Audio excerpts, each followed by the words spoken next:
Qual é a posição hoje da casa com relação a esse assunto? A posição da casa é que nós, desde das últimas 2, 3 semanas, nós estamos tentando contatos, até tivemos contatos com Brasília, tentando com que o governo federal publique um novo decreto, né, para tentar reorganizar esses prazos, comparando com o decreto passado. Nós tínhamos um problema de avaliação, porque o BNDES disse que só conseguiria fazer a avaliação dos ativos apenas no meio do ano que vem, e o decreto atual, juntamente com a lei, mas especialmente o decreto, trazia uma obrigação ao governo do estado de se manifestar com quais ativos eles tinham interesse, com avaliação constante, inclusive, nesse projeto, já agora no final de outubro. Então nós tínhamos um problema de prazo.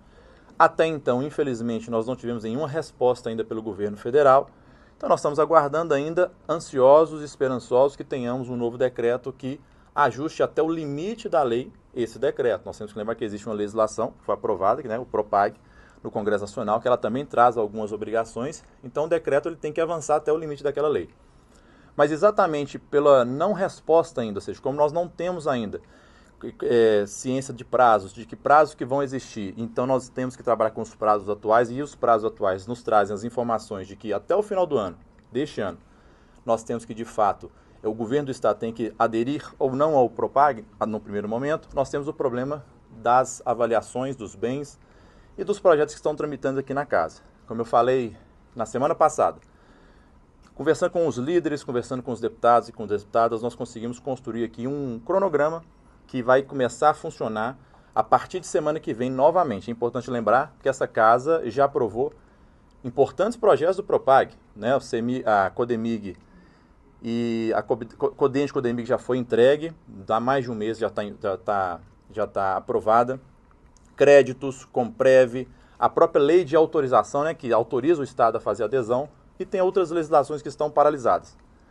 E a partir de semana que vem, a Assembleia começará a debruçar sobre temas, por exemplo, a lei dos imóveis. Voltará a tramitar a legislação dos imóveis que o governo encaminhou, a Comissão de Constituição e Justiça fez uma diligência ao governo do Estado, eles nos encaminharam mais de 300 imóveis como sugestão. Obviamente, esses imóveis serão ainda exaustivamente discutidos aqui, quais imóveis vão, quais não vão, quais têm de fato, quais estão legalizados de acordo com a lei estadual e de acordo com a lei do PROPAG para fazer essa discussão do abatimento. Então, esse projeto volta a tramitar a partir de semana que vem. Da mesma forma, nós vamos iniciar o projeto, a tramitação do projeto da ARSAI, com um detalhe. O projeto da ARSAI, ele traz dois temas em um projeto só. O fortalecimento da própria agência de regulação, que é importante termos uma agência fortalecida, mas também traz a regionalização dos blocos de saneamento para o estado de Minas Gerais.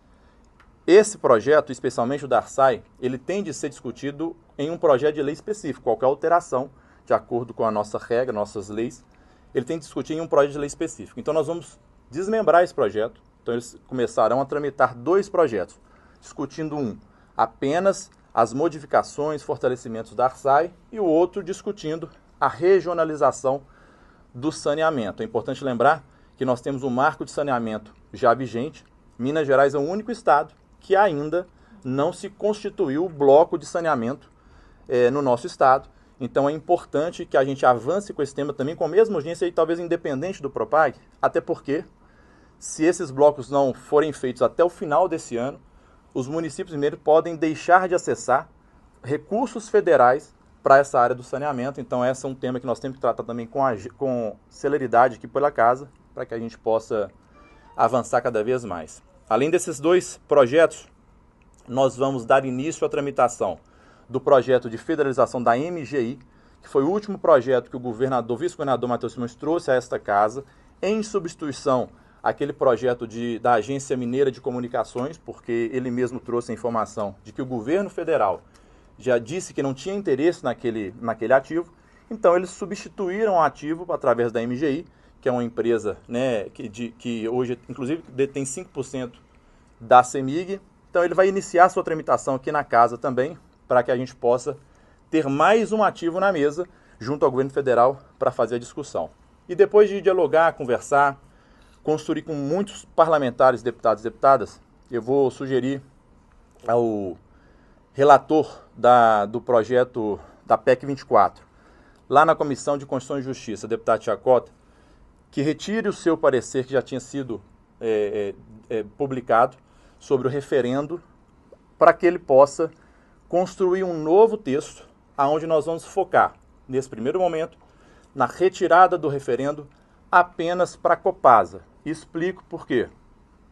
Primeiro, nós precisamos avançar com a discussão da Copasa, porque nós temos que entender, nós temos que autorizar o Estado de Minas Gerais a ou federalizar a Copasa ou privatizá-la, desde que os recursos possam ser utilizados para abatimento da dívida ou para o pagamento das obrigações do Propag.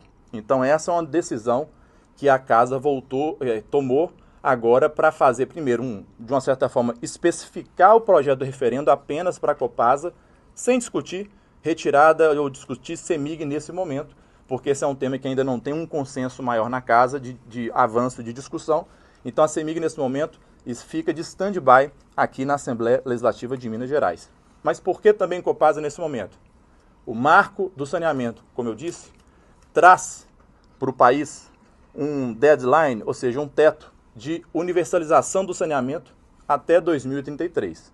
Nós precisamos, então, avançar numa discussão aqui na Assembleia, aqui no Estado de Minas Gerais, porque nós sabemos que a Copasa atual, da forma que está, não tem recurso para fazer investimentos, para conseguir essa universalização. E todo santo dia chega aqui na Assembleia denúncias, informações de que a Copasa está cobrando dos municípios, está cobrando da população água, esgoto, mas só trata a água. Diversas pessoas em Minas Gerais pagam conta para água e esgoto, mas hoje a Copasa só trata a água. Então acho que essa é uma discussão que nós temos que avançar. Essa é uma discussão que existe mais tranquilidade interna na Casa para avançar. Quer dizer que está acordado? Quer dizer que vai ser aprovado? Não. Eu estou apenas comunicando que vai iniciar a sua tramitação de forma específica com a Copasa, mas, obviamente, esse é um tema complexo, polêmico, teremos aqui obstrução, teremos oposição, porque nós temos parlamentares com legitimidade que discordam dessa discussão, e eu, como presidente, tenho, obviamente, que ouvir a todos e mediar os trabalhos aqui na Casa. Então, nós vamos dar início à discussão do referendo, apenas específico à discussão da Copasa, sem discutir CEMIG agora, e, obviamente, esse tema prosperando, eu já vou, inclusive, na próxima semana, autorizar o início, a leitura do projeto de privatização da Copasa no plenário a partir da semana que vem, mas ele ainda está aguardando, vamos aguardar o avanço dessa discussão do projeto, do referendo, da Copasa, para depois começarmos a tramitação, obviamente, da privatização da Copasa. Então, acho que esse é um primeiro cronograma que a Assembleia faz. Tenho certeza da nossa intenção de construir esse trabalho, sabendo que nós estamos discutindo o tema mais importante de Minas Gerais, que é a dívida do Estado. Fomos a Brasília 2, 3 vezes nessas últimas semanas, tentar construir o decreto, mas até então não tivemos ainda um novo decreto. Por isso, a Casa tem que voltar, obviamente, a discutir esses outros temas que vão acrescentar e muito nessa discussão final do Propag, ou seja, da nossa dívida de 170 bilhões. Deputado,